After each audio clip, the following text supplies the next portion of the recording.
Welcome to Happy Crappy Paints, part 13, where we add war paint to our picked hunters. Use white scar for war paint. It's a matte white that works really well. Mix it with a lot of water. You want it to be very thin, so that it's, as if you apply it thinly, it'll be a little bit transparent. I used the number 3 brush. You could use a finer brush if you'd like, but I thought number 3 worked well for me.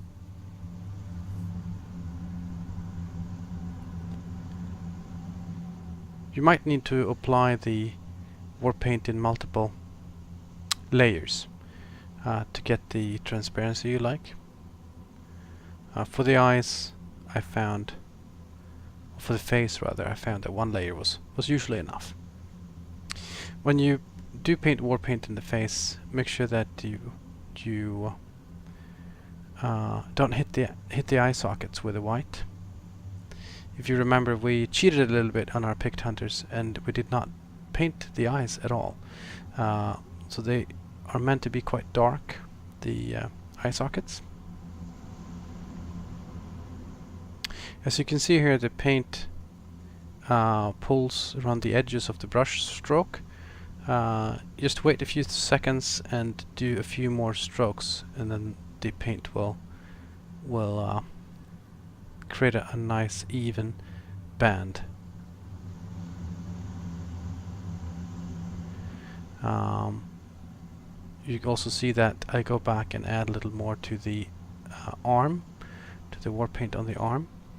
It's because when the paint is as watered as it is now, it behaves almost like a wash, so that a lot of paint will not stick to the very raised areas of the miniature. So you have to go back, like I do here, to add a little paint to the raised portions of the arm.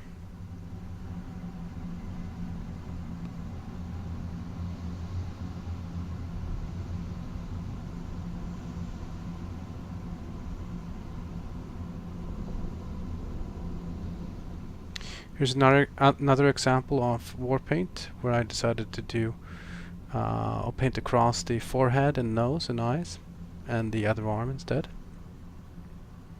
Here you can see where I'm doing a similar pattern on the face of one of the picts, starting from the forehead and then just a small short stroke underneath the eye.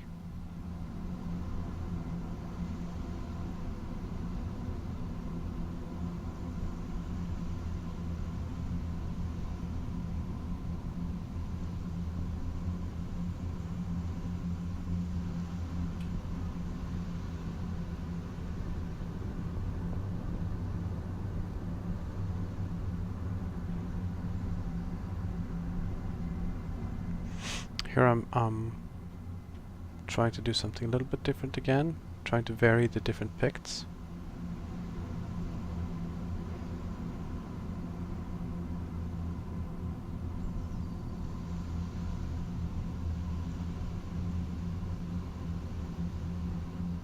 I also don't add a lot of war paint, just some on some of the minis. I don't even have war paint on all of my picts. Just a few to make them interesting, or some of them interesting. I don't want all of them to look the same. Here I'm just adding one slash of paint across his forehead and across his nose.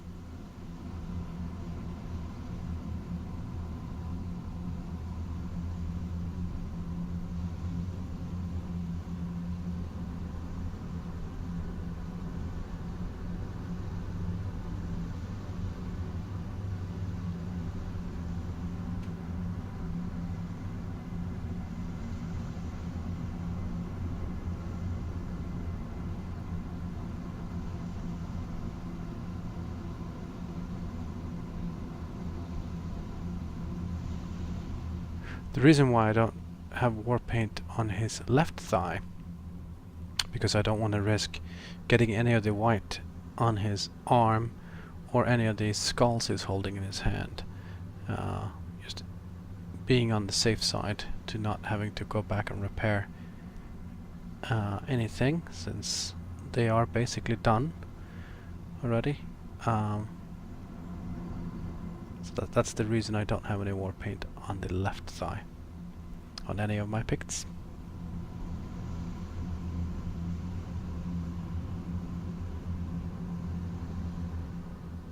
I also decided to not add any war paint across his back. That was mostly because I doubted my ability to do anything that would look good on his back, to be honest. So I figured bands was fastest and also the easiest to paint, and it looks kind of nice. So that's it. Thanks for watching. Next up we're doing Zogar Zag.